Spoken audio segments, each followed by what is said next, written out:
Hi everyone, this is Nancy Ibrahim, and I'm the author of Are You on the Right Path and How to Heal Yourself and Recreate Your Life. So, today I want to talk about my chapter 4, which is anxiety. For those who don't know me and don't know about the book is about how to reach your dreams and goals. And in order to do that, I write step by step what you need to go through. And I realized with time that when you have okay, I almost witnessed an accident. Sorry.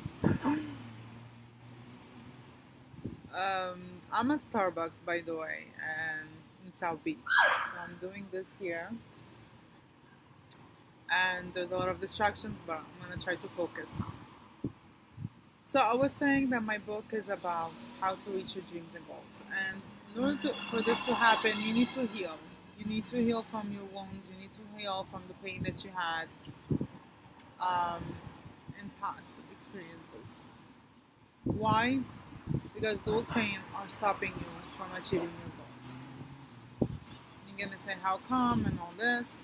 Well, I do explain it in the book, but in simple words, um, when you're wounded, let's say you get hurt, your feet gets hurt. Can you really walk normally? Can you jump around? Can you do what you need to do? Can you dance? It's harder.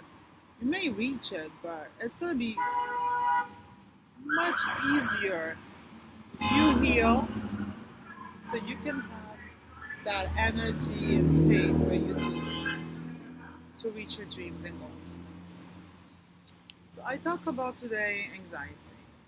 Anxiety, um, when I first wrote that chapter, I had like 2-3 pages already done, how I'm anxious free and how my life is with no worries because I was very religious and I try not to worry about my future and try to, forgive and forget my past. So I was trying my best to just live day by day. And but I knew inside of me that I couldn't write, okay, I'm anxious free, but this is about anxiety. I needed to go through I need to go back in my past and relive, an anxious situation so I can describe it to you and make you be more conscious about your own anxious situations. Because I do believe that when you relate to other people and other people's stories, you can understand more that feeling and relate to it, and then it reflects into your own life and makes you remember more situations that brought you anxiety. So, um, anxiety, the definition that I found is a state of uneasiness and apprehension as about future uncertainties.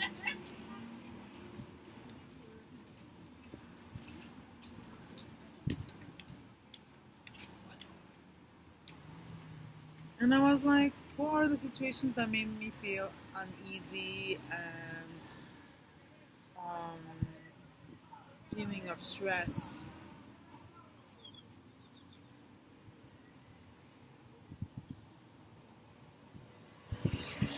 And then one day, God woke me up at 3 a.m. I can say my subconscious, I can say, something else. I woke myself up, but I really felt it was God. And it was a Saturday morning. And I try to, in my journal, I try to sometimes write what will God say to me at this moment if I could hear His voice. Because at that time I couldn't hear His voice. And I wrote that. Nancy, you need to write about moments that you felt anxious so that the reader can relate to you and their own feelings of anxiety. Then I answered, I really don't remember those moments, God. Maybe I don't want to remember. Then I added, do I really need to remember all the emotions that I have felt? People are going to think I'm a mess. As I could consider this, I felt God looking at me and saying, everyone has those feelings, Nancy. They just have to dig deep inside themselves to realize them, feel them, and understand them. When they do this, they can move on from these feelings and be able to hear my voice. I replied, you are right, God. You have chosen me to be able to express myself and to be able to express my feelings so that people can relate to them. I need to do your will and not mine. So that was like at 3 o'clock in the morning. And I kept resisting and I kept thinking and I kept digging. And by 5 o'clock, I finally said, you know what, I need to go, I need to just spit it out and write something. And I said, well, where do I start? I have faint memories of things and times that would make me feel stressed, tense, and uneasy in my body. And this situation is very hard for me. I mean, I wrote it down, but it's very hard for me to talk about it, but I will do it to help you guys to go through your own anxious situations that you've been through. So, I remember my first one. I was about 7 years old, coming back from elementary class and from school, you know.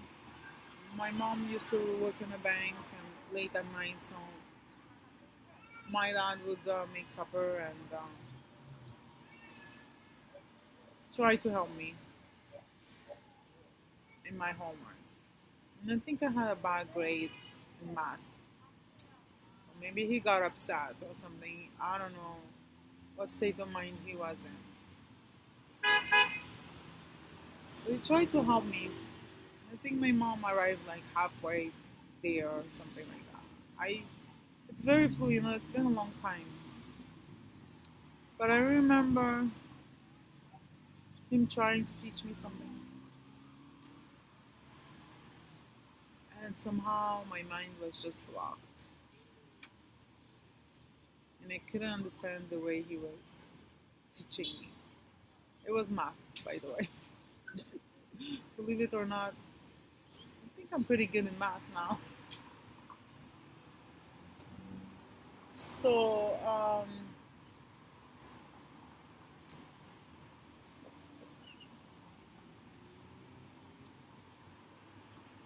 he kept saying, let me say to you, use your brain. How could you not understand? If you don't understand, I'll smack you. But I can't even remember if he did or not.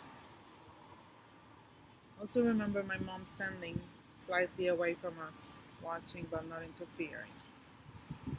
And I remember at that moment, I was crying hysterically.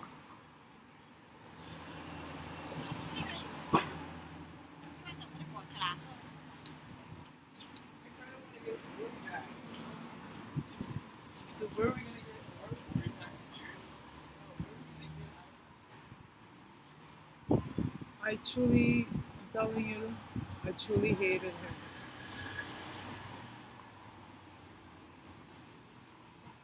I lost trust in him.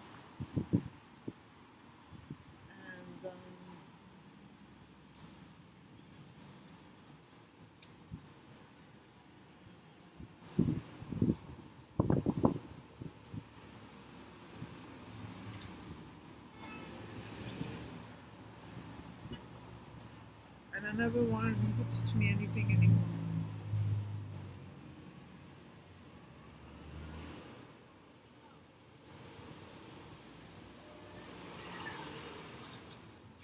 I lost respect towards him. A respect towards my mom because she was watching me and not doing anything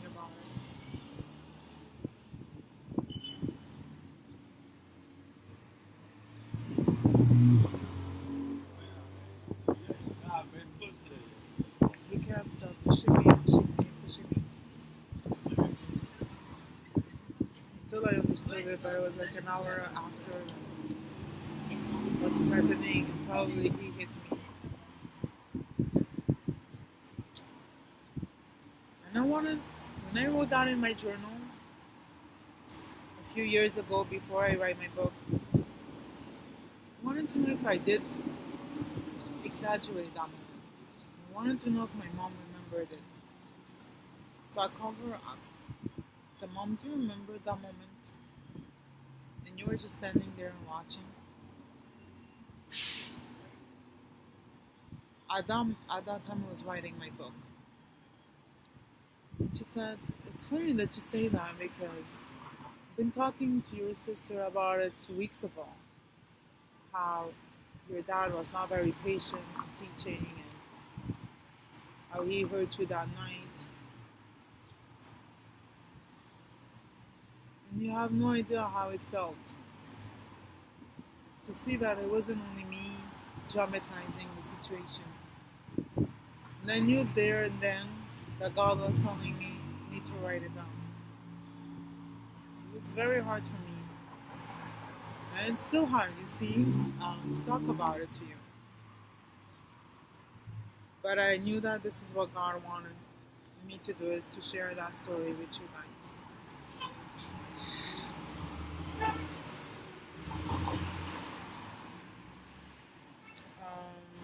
God said to me, I'm trying to find it, but say you need to share it because a lot of parents don't know the effect that they have on their kids and how it can really change their life around. And no one ever apologized to me. My dad never apologized to me. My mom didn't either. It's like if it never happened. Now that I'm an adult and I write about it, I say, sometimes I wonder if one parent watches another doing something wrong to their child, especially if it's physical or emotional abuse. Should they intervene right away? I had lost respect for my dad anyway at that moment, in addition to get angry at my mom. My mom had intervened. I would have been grateful that she was protecting me. What if she had told me that what my dad did was wrong? What if my dad had come to me that day, given me a big hug and let me know he was sorry? Would this event have affected me as much as it had? Maybe it would have brought us together more instead of tearing us apart. And I say, when parents admit their imperfections and ask forgiveness for their kids, it becomes a very empowering experience for their child.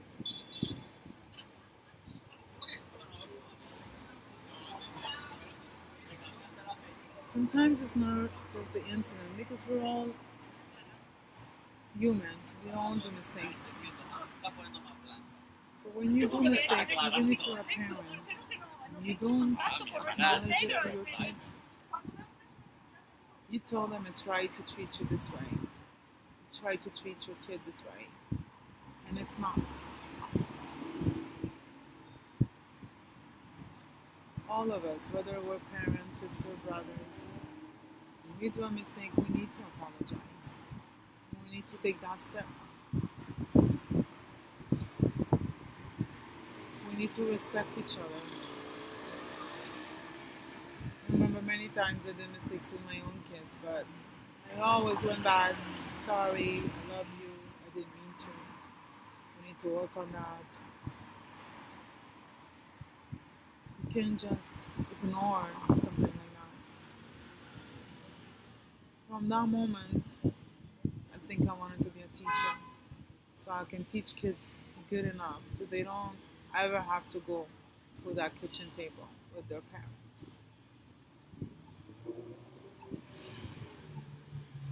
And when I realized that, I said, wow, one situation that really traumatized me has changed the course of my life. And I'm sharing it with you because I want you to know that you become stronger when you face those situations that brought you anxiety. and I'm gonna talk about in the next video. I'll talk about how it influenced my present life, recognizing those moments of anxiety in my past life, in my past experiences. So I hope you take the time to think about moments that made you feel uneasy, stressful, anxious, and you're not alone in it. Find a friend, um, confide maybe to a professional. You can confide to me. I've been through it. Please, when you realize something, try not to be alone in it because it's not easy. But you need to go through those situations that changed you because, believe it or not, if you don't face them, you will attract them in your present life and in the future too. Okay, I love you guys. I'm getting those videos are getting longer and longer. Take care, and next video will be anxiety again. Bye.